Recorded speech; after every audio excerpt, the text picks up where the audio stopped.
त्याची आम्ही निश्चित प्रकारे ट्रॅकिंग करू, म्हणजे ज्यांचे क्लोज कॉन्टॅक्ट्स आणि डिस्टंट कॉन्टॅक्ट्स हे सगळे ट्रॅकिंग करू आणि ट्रीटमेंट गरजेप्रमाणे निश्चित प्रकारे करू. त्याचबरोबर जर काही पॉझिटिव्ह आढळलं तर त्याच्या बाबतीतलं जे जिनोमिक सिक्वेन्सिंग आहे ते पण करायला सांगितलं, कारण आपल्या देशामध्ये तरी ओमायक्रॉनच सर्व दूर आहे. जरी त्याचे काही व्हेरियंट्स जरी असतील तरी ते मी एवढंच सांगेल त्याला डिसेंट्स म्हणतो त्याला, पण त्या संदर्भाने ते BA1, BA2, BA3 म्हणजे हे ओमायक्रॉनचेच खऱ्या अर्थाने भाग आहेत. आणि म्हणून तसा काही वेगळा व्हेरियंट निर्माण झाला अशातला कुठलाही भाग नाही आहे. पण तरीसुद्धा जिनोमिक सिक्वेन्सिंग करायला सांगितलेलं आहे, ते जिनोमिक सिक्वेन्सिंगसुद्धा आम्ही करू. त्यामुळे ॲक्शन पॉईंट्स काय आहेत तर टेस्टिंग आम्ही नक्की वाढवू, जिनोमिक सिक्वेन्सिंग करू, ट्रॅक ट्रीट करू. आणि राहिला सगळ्यात महत्त्वाचा भाग तो वॅक्सिनेशनचा. वॅक्सिनेशनमध्ये आम्ही कंट्री ॲव्हरेजच्या पेक्षा जे कमी असलेले राज्य त्यात अगदी आपलं बॉर्डरवरच आहोत आपण. केंद्राच्या सरासरी इतके नक्कीच आहोत. वेगवेगळ्या वयोगटामध्ये थोडंफार कमी जिथे आहे तिथे आपण नक्कीच वाढवणार आहोत वॅक्सिनेशन. हे आजच्या मीटिंगमध्ये ठरवण्यात आलेलं आहे. म्हणजे त्यामध्ये एक मी नवी माहिती या ठिकाणी आवर्जून सांगेल की 6 ते 12 वयोगट हा आता नव्याने वॅक्सिनेशन करण्याची परवानगी ICMRनी म्हणजेच केंद्र सरकारने दिलेली आहे. त्यामुळे आता हे महाराष्ट्रासमोर पुन्हा एक मोठं काम या ठिकाणी निश्चित प्रकारे आहे की लहान मुलं ज्यांचं वय 6 वर्ष आहे, 6 वर्षापासून तर 12 वर्षापर्यंतच्या वयोगटाला आपल्याला आता वॅक्सिनेशन करावं लागेल.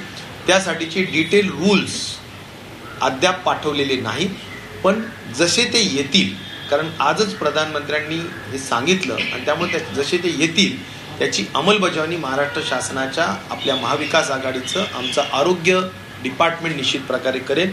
हा पण मला महाराष्ट्राच्या जनतेला या ठिकाणी विश्वासाने सांगायचं आहे. त्याचबरोबर साधारणपणे 12 ते 15 वयोगट आणि 15 ते 17 वयोगट हा जो काही स्कूल गोईंग वयोगट आहे त्यामध्ये आपण कंट्री ॲव्हरेजपेक्षा थोडं कमी आहोत. त्यामुळं आपल्याला त्यातसुद्धा जाणीवपूर्वक लक्ष देऊन स्कूल्सच्या मॅनेजमेंटला विश्वासात घेऊन पॅरेंट्सला विश्वासात घेऊन आपल्याला वॅक्सिनेशन वाढवावं लागेलच आणि ते करणारच असं आम्ही ठरवण्यात आलेलं आहे. आणि आता एकच चॅलेंज आहे की आता जून महिन्यामध्ये नेमकं म्हणजे आता खऱ्या अर्थाने सुट्ट्या पण लागतील मे महिन्यात, तर त्यामुळे थोडे चॅलेंजेस आहेत, पण तरीसुद्धा या वयोगटात आपल्याला वाढवायचं आहे. वॅक्सिनेशनचाच एक तिसरा महत्त्वाचा भाग आहे तो म्हणजे प्रिकॉशन डोस. प्रिकॉशन डोसमध्ये सुद्धा आपण मोठ्या पद्धतीनं IEC करणार आहोत, जनजागृती करणार आहोत. आणि ज्या ज्या ठिकाणी ज्यांना गव्हर्नमेंटमध्ये प्रिकॉशन डोस अलाउड आहे म्हणजे all health workers, all essential workers आणि ऑल फ्रंटलाईन वर्कर्स प्लस 60+ लोक यांना गव्हर्नमेंटमध्ये प्रिकॉशनरी डोस अवेलेबल आहेत. त्याचं पर्सेंटेज त्याचा टक्कासुद्धा कसं वाढेल या दृष्टिकोनातून आम्ही प्रयत्नशील आहोत. परंतु या उपरसुद्धा जे प्रायव्हेटायझेशनमध्ये सुद्धा प्रिकॉशन डोस अवेलेबल करून देण्यात आलेला आहे त्याचीसुद्धा जनजागृती करून ज्या ज्या लोकांना खाजगी ठिकाणी जाऊन प्रिकॉशन डोस घ्यायचे असतील त्यांनी जरूर घ्यावेच असा आग्रह मी आजच्या या PC सर्व महाराष्ट्राच्या जनतेला निश्चित प्रकारे करू इच्छितो. त्याचबरोबर हा सगळा जरी वॅक्सिनेशनचा विषय झालेला असं म्हणजे वॅक्सिनेशनमध्ये आम्ही खूप जोर देत आहोत.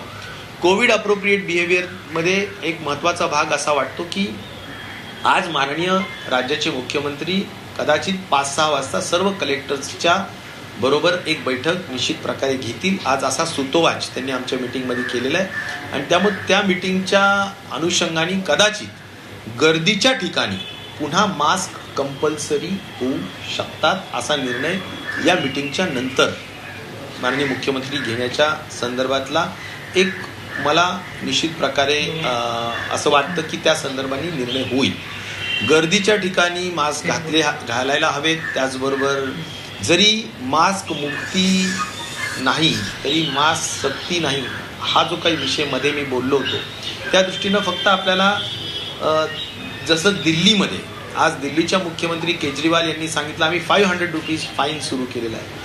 UPच्या मुख्यमंत्र्यांनी सांगितलं ज्या ज्या ठिकाणी दिल्लीच्या सलग असे जे जिल्हे आहेत त्या ठिकाणी त्यांनी सुद्धा मास्क सक्तीचं केलेलं आहे, मॅन्डेटरी केलेलं आहे. तर अशा संदर्भाने आपल्याला सक्ती करावं का नाही हा माननीय मुख्यमंत्री महोदय कलेक्टर्सच्या संदर्भाने मिटिंग घेऊन ठरवतील, परंतु गर्दीच्या ठिकाणी करावं अशा पद्धतीची एक जनरल चर्चा आमच्या आरोग्य विभागाच्या वतीनं निश्चित प्रकारे झाल्यात आलेली. याचबरोबर मला हे सांगायचं की मुख्यतः आणखीन एक आढावा झाला तो म्हणजे ECRP 2च्या संदर्भात, म्हणजे एमर्जन्सी कोविड रिस्पॉन्स प्रोग्राम. यामध्ये केंद्राने राज्यांनी मिळून काही जी निधी दिलेली आहे त्याच्या संदर्भाने किती म्हणजे जसं बेड्स वाढवणं, हॉस्पिटलच्या सुविधा वाढवणं, ICU बेड्स वाढवणं, त्याच्यानंतर OTs वाढवणं, पीडियाट्रिक OTs वाढवणं, या सगळ्या संदर्भाने जो काही खर्च अपेक्षित आहे त्याच्यामध्ये महाराष्ट्र निश्चित प्रकारे स्टेट म्हणजे कंट्री ॲव्हरेजपेक्षा नक्कीच खूप पुढे आहे. त्यामुळे महाराष्ट्राची यादीमध्ये ECRP 2च्या खर्चाच्या अनुषंगाने महाराष्ट्र नक्कीच चांगली कामगिरी त्या ठिकाणी करू शकलेली आहे, हे सुद्धा मला या निमित्ताने नम्रपणे सांगितलं पाहिजे. तर या सगळ्या संदर्भाने चर्चा झालेली आहे आणि मला असं वाटतं की प्रामुख्याने आणखीन एक महत्त्वाची बाब जी सांगण्यात आली ती म्हणजे आपले जे काही हॉस्पिटल्स आहेत त्या सगळ्या हॉस्पिटल्सला फायर ऑडिट्स करून घेऊन त्याच्या अनुषंगाने पूर्ण प्रिव्हेन्शन ऑफ फायर कसं करता येऊ शकेल त्या संदर्भात सुद्धा काम करावं. मेंटेनन्स जे असतात EC 24/7 चालू असतात, तर तसं न होता त्याच्या संदर्भात सुद्धा मेंटेनन्स आणि रूल्स फॉलो करण्याच्या संदर्भातल्या सुद्धा गोष्टी व्हाव्यात. सगळ्या ज्या काही कोविडच्या संदर्भातले इक्विपमेंट्स आहेत ते सगळे फंक्शनल राहावेत अशी अपेक्षा सुद्धा जी करण्यात आलेली, त्या संदर्भात सुद्धा आम्ही आरोग्य विभागाने काळजी घेऊन या सगळ्या गोष्टी कराव्यात असं आम्ही त्या ठिकाणी सांगितलं. तुम्ही जे म्हणाला की फायर ऑडिट करा हॉस्पिटलचं सगळ्या, तर ते मॅन्डेटरी केलेलं आहे की जस्ट नाही, माझं असं मत आहे की फायरच्या संदर्भात आम्ही स्वतःनी म्हणजे राज्य शासनाने नाही, त्यांनी आम्हाला जनरल एवढंच सांगितलं की फायरच्या संदर्भातली काळजी घ्या, गरमीचे दिवस आहेत.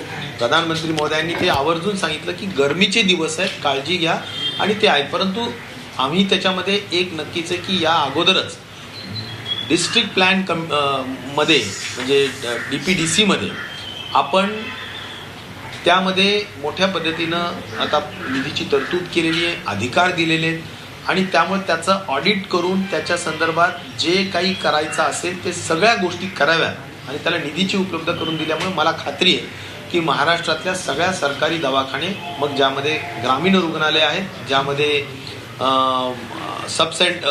उपजिल्हा रुग्णालय आहेत, जिल्हा रुग्णालय आहेत, या सगळ्या ठिकाणी आपण निश्चित प्रकारे या फायर ऑडिटचं कॉम्प्लायन्स करण्याच्या संदर्भातला आपण निर्णय त्या ठिकाणी निश्चित प्रकारे घेत आहोत.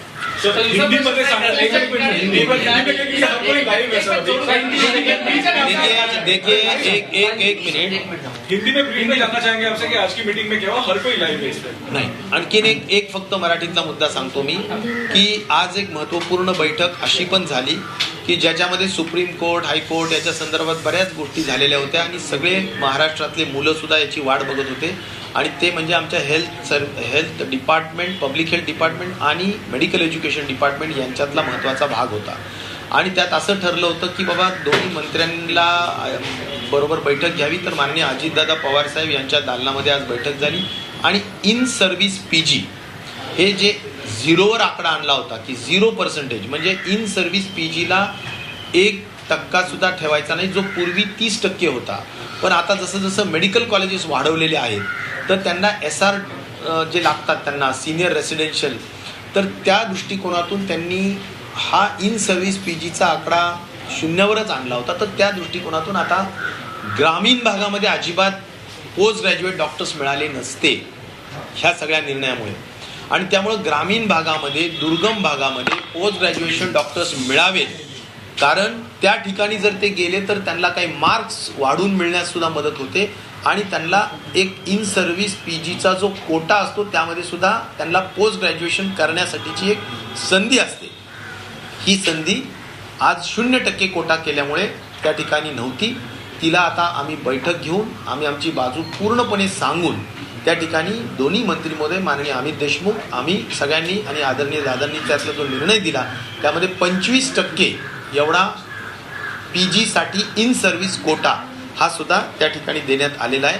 हे सुद्धा मला असं वाटतं महाराष्ट्राच्या जनतेलाही कळावं, खास करून MBBS जे डॉक्टर्स आहेत त्यांच्यासाठी हा फार कळीचा मुद्दा होता. जे हजारो डॉक्टर्स पासआउट होतात त्यांना इन सर्विस PG करायचे असतं, त्यांच्यासाठी हा महत्व. आज यहाँ पर prime minister honourable Modi ji का जो मीटिंग हुआ जिसमें खास तौर पर उन्होंने सभी CMs जहाँ पर कोविड के केसेस बढ़ रहे हैं उसके बारे में विस्तार से उन्होंने रिव्यू लिया, प्रेजेंटेशन हुआ. प्रेजेंटेशन में दुनिया में क्या हो रहा है, हमारे देश में क्या हो रहा है, हमारे राज्यों में क्या क्या हो रहा है, उसकी पूरी परिस्थिति का पूरा विमोचन वहाँ पर यानी वहाँ पर प्रेजेंटेशन हुआ है. और उसमें बहुत क्लियरली कुछ इंस्ट्रक्शंस राज्यों के लिए दिए गए, जिसमें 5 पॉइंट प्रोग्राम जैसा कि test, treat, track, COVID appropriate behaviour and vaccination. तो ऐसे ये जो 5 पॉइंट प्रोग्राम है इसके तहत काम होना फिर एक बार ज़रूरी है, क्योंकि देश की थोड़ी एक्टिव केसेस की संख्या बढ़ी है. जैसा कि कुछ राज्यों में खास तौर पर नॉर्दर्न राज्यों में ज़्यादा और नीचे केरला में भी बहुत ज़्यादा मात्रा में केसेस बढ़ी है. और लेकिन महाराष्ट्र की केसेस में चिंता करने लायक निश्चित तौर पर